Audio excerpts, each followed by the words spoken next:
a mountain peak overlooking wondrous, magical Hollywood stands the Griffith Observatory, and one of the most powerful telescopes in the country, perfect for seeing the stars.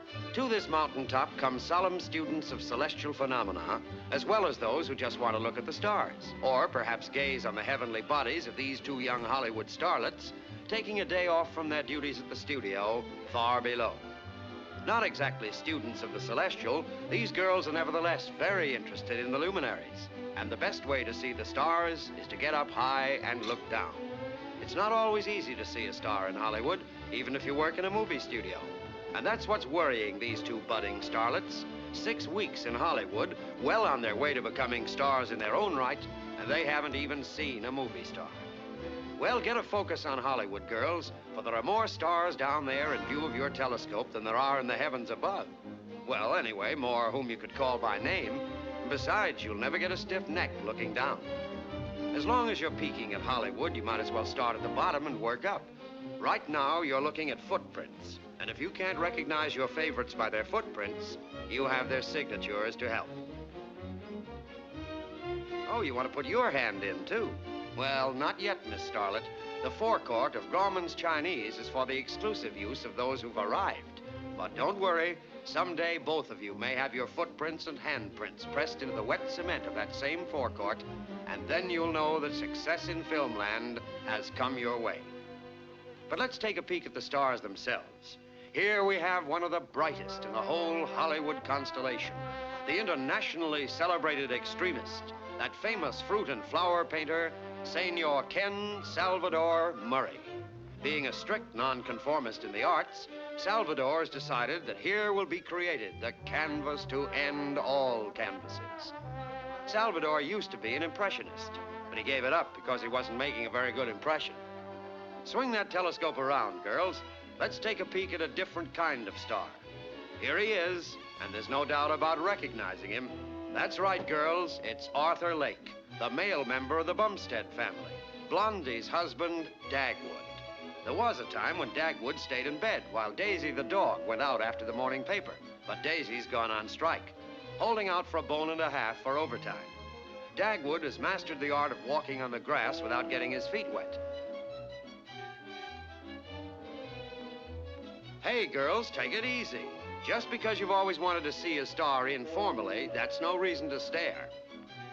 Dagwood is used to the neighbors, and the neighbors are used to Dagwood, because this sort of thing goes on every morning.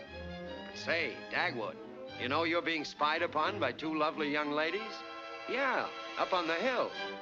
That's right, you better get in the house. But you forgot to snap the lock when you came out, and now you're trapped. Poor Dagwood. He feels like a goldfish with a telescope sticking him in the back. Girls, is nothing sacred. Why don't you leave Dagwood alone?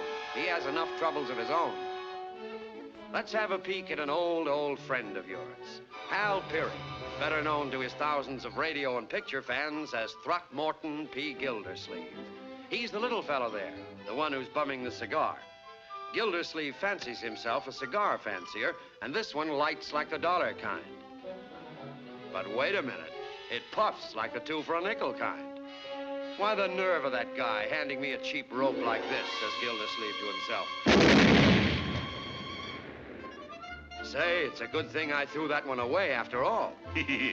So long, Hal. Better luck next time. Peeking at Hollywood could easily turn into a full-time occupation. So let's hurry and change places, girls, and see what other stars we can spy on. Now, here's...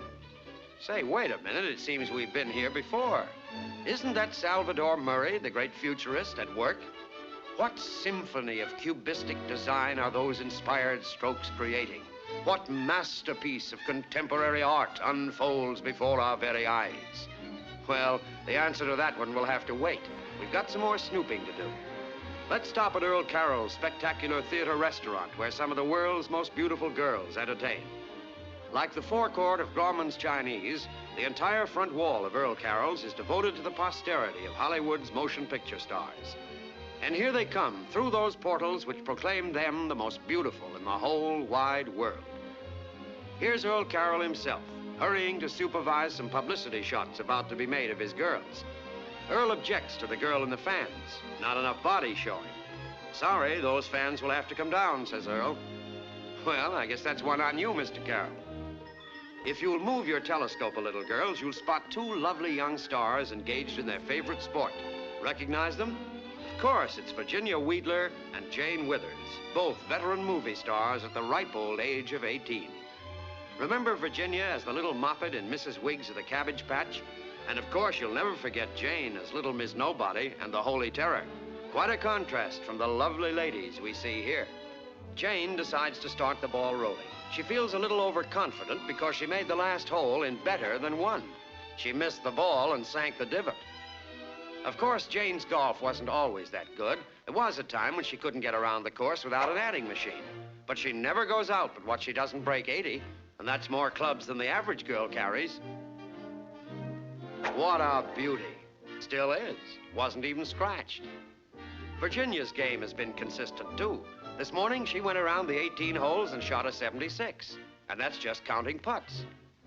Jane has decided to lick this thing in the true Withers tradition. She hasn't played 100 precocious brat screen rolls for nothing. In that length of time, you learn a thing or two. Well, what kind of shot is it to be, Jane? Oh, we get it. You're going to try a W.C. Field shot. Cue ball in the center pocket. Steady now. Careful. Bullseye. Well, that just about settles it, Jane. You've shown Virginia that you're no match at golf for anyone less than Willie Hoppy. What's that you're saying, girls? You've seen a lot of stars, but no leading men? Well, just swing that telescope in the direction of Burbank and the Warner Brothers studios, and we'll see if we can't get a real intimate peek at a leading man. Here comes one now. Know who he is? That's right, girls. You couldn't miss, could you? Errol Flynn himself.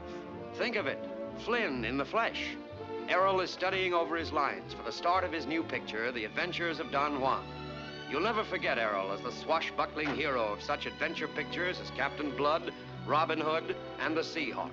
Now, as the dashing and romantic Don Juan, Errol will bring to the screen a new role which will live in the hearts of his fans.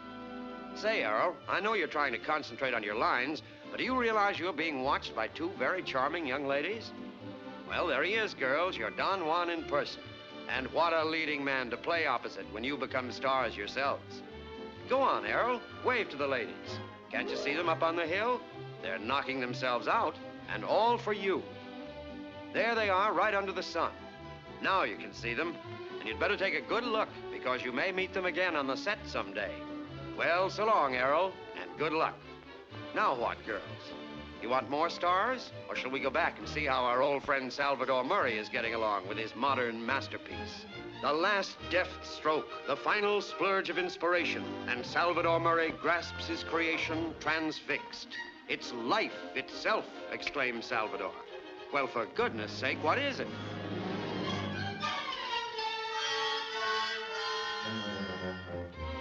What's the matter, girls? Your time up?